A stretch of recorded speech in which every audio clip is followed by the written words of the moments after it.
Morning అండి. Sir ఎలా ఉన్నారు? ఫైన్ అండి. Welcome to Mahashakti family. Sir మన రియల్ ఎస్టేట్ పరిస్థితి ఖమ్మంలో ఎలా ఉంది సార్? ఖమ్మంలో రియల్ ఎస్టేట్ అనేది సార్ ఎప్పటికీ ఉండేది.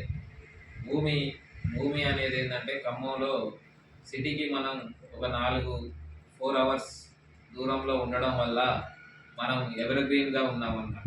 ఎందుకంటే ఖమ్మంలో వచ్చి ప్రతి హైవే కూడా ఇక్కడ లింక్ రోడ్గా కావడం, మరియు ప్రతి హైవే కూడా అంటే ఇటు హైదరాబాద్ నుంచి కానీ, అటు వరంగల్ నుంచి కానీ, అటు కరీంనగర్ నుంచి కానీ, ఇటు చూసుకుంటే రాజమండ్రి నుంచి కానీ, విశాఖపట్నం నుంచి కానీ, ఇటు విజయవాడ నుంచి కానీ, కోదాడ నుంచి కానీ, ఆల్ రోడ్స్ వచ్చేసి మన ఖమ్మంలోనే ఒక రింగ్ రోడ్ లెక్క అవుతుంది. రేపు మన ఖమ్మం వచ్చేసి ఏంటంటే రియల్ ఎస్టేట్ చరిత్రలోనే నెంబర్ 1 స్థానంలో నిలవబోతుంది ఖమ్మంలో. ఇక్కడ ఇన్వెస్ట్మెంట్ పెట్టిన ప్రతి కస్టమర్కి కూడా రేట్స్ అనేటివి చాలా అతి త్వరగా పెరిగే అవకాశం ఉంది సార్. సార్ ఇప్పుడు ఖమ్మంలో ఏ రూట్లో డెవలప్మెంట్ ఎక్కువగా ఉంది?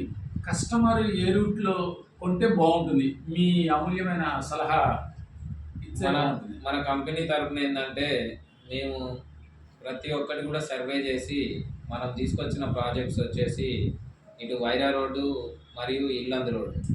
ఇల్లందు రోడ్డుకి వైరా రోడ్డుకు మధ్యలో వచ్చేసి ఏదైతే గవర్నమెంట్ యొక్క ల్యాండ్ ఉందో ఎక్కువ శాతం అనేది ఈ 2 హైవేల మధ్యలో ఉంది కాబట్టి రేపు స్వామినారాయణ ఇంటర్నేషనల్ స్కూల్ కానీ, కోర్టు కానీ, స్టేడియం కానీ, మరియు గవర్నమెంట్‌కు సంబంధించిన మెడికల్ కాలేజ్ కానీ కంప్లీట్‌గా ఇటు ఇల్లందు రోడ్ నుంచి వైరా రోడ్ మధ్యలో వస్తుంది కాబట్టి ఈ 2 హైవేలు అమోఘంగా డెవలప్మెంట్ అయ్యే అవకాశం ఉంది.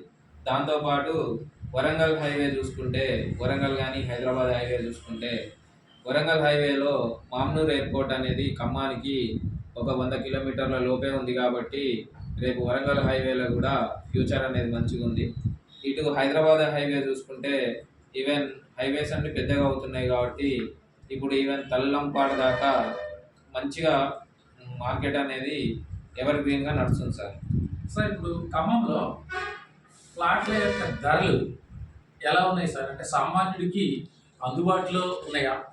వాళ్ళ పిల్లల భవిష్యత్తు కోసం, వాళ్ళ ఫ్యూచర్ కోసం కూడా రేపు కొనిపెట్టాలని అనుకుంటున్నారు కాబట్టి ఆ రేట్లు ఎలా ఉన్నాయి? అయితే ఖమ్మంలో చూసుకుంటే కొంతమంది కస్టమర్లు ఏమనుకుంటున్నారు అంటే ఇంకా కొద్దిగా రేట్లు తగ్గినాయి కదా, ఇప్పుడు భూమి కానీ వ్యాపారం కానీ కరెక్ట్ లేదు కదా, రేట్లు తగ్గుతాయి అని అనుకుంటారు. రేట్లు తగ్గడం అనేది కళ. ఎందుకంటే ఇప్పుడు ఈవెన్ నేనైనా సరే 100 గజాలు కొనుక్కున్నా అంటే ఓ 10 లక్షలు పెట్టి 11 లక్షలకు అమ్ముకుంటా కానీ మళ్ళీ 10 లక్షలకు అమ్మే ఛాన్స్ అనేది ఉండదు. అదేవిధంగా ప్రతి కస్టమర్ కూడా ఇచ్చే సలహా ఏంటంటే మీరు మీ దగ్గర ఉన్న ఇన్వెస్ట్మెంట్ తోటి ఓ చిన్న ల్యాండ్ కనీసం 100 గజాల జాగా అయినా కొనిపెట్టుకోండి. అయితే ఖమ్మంలో వచ్చేసి మన కంపెనీ తరఫున వచ్చేసి ఏంటంటే మన దగ్గర 5,000 నుంచి అప్ టు 30,000, 40,000, 50,000, 1,50,000 గజం కూడా మన దగ్గర ఉందండి. అది 1,50,000 గజం చెప్తున్నా ఎక్కడంటే మనకు బైపాస్లో కొత్త బస్ స్టాండ్ ఉంది. కొత్త బస్ స్టాండ్ ఆపోజిట్ వచ్చేసి 1,50,000 గజం ఇచ్చినా కానీ మనకు 100 గజాలు 200 గజాలు దొరికేటట్టు లేదండి. ఓకేనా? అమ్మే వ్యక్తి లేరు. సార్ ఇప్పుడు ఉన్నటువంటి ఈ క్రిటికల్ పరిస్థితి నుంచి మనం ఎప్పటిలోగా బయటపడొచ్చు అని మీరు అనుకుంటున్నారు? ఇప్పుడు ఒకటే సార్, క్రిటికల్ పరిస్థితి ఏం లేదు. ప్లాట్లు కొంటూనే ఉన్నారు, రిజిస్ట్రేషన్స్ అవుతూనే ఉన్నాయి. కానీ కొనని పర్సన్స్ ఏంటంటే ఇంకా చూద్దాం, ఇంకా అవుతుందో ఏందో అనుకుంటున్నారు. బంగారానికి భూమికి చాలా తేడా ఉంటుంది సార్. బంగారం అనేది ఒకరోజు పెరగవచ్చు, ఒకరోజు తగ్గవచ్చు. కానీ భూమి అనేది మాత్రం స్థిరాస్తి కాబట్టి ఎప్పటికీ పెరుగుకుంటూనే వెళ్తుంది సార్. అది మీరు చూడండి, ఇప్పుడు మన తాతల కాలంలో వచ్చేసి ఎకరాల కొద్ది ల్యాండ్లు కొన్నారు. మన నాన్నల కాలం వచ్చేసరికి ఏమైంది, అది గజాల లెక్క అయిపోయింది. మన కాలంలో కూడా గజాల లెక్క వచ్చేసింది. రేపు ఫ్యూచర్ జనరేషన్లో ఎస్ఎఫ్టీ లెక్క కూడా వస్తుంది. ఇప్పుడు హైదరాబాద్లో కానీ ఏదైనా అపార్ట్మెంట్ కల్చర్కి వెళ్తే ఏమవుతుంది, గజాల లెక్క ఎవరు ఎస్ఎఫ్టీ లెక్క ఇస్తారు. ఇప్పుడు సేమ్ భూమి మీద కూడా ఎస్ఎఫ్టీ లెక్క అయ్యే ఛాన్స్ ఉంది సార్.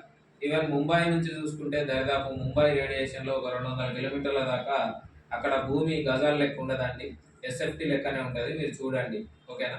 ఎస్ఎఫ్టీ లెక్క కొనే రోజు అనేది నెక్స్ట్ జనరేషన్కి వస్తుంది కాబట్టి మనం నెక్స్ట్ జనరేషన్కి మంచి ప్రాపర్టీ కనుక ఇవ్వాలంటే ఈరోజు గజం ధర ఉన్నప్పుడే కొని పెట్టుకోండి. Okay sir. సార్ ఇప్పుడు జీపీ లేఅవుట్, డిటిసిపి లేఅవుట్ అని రెండు రకాలు.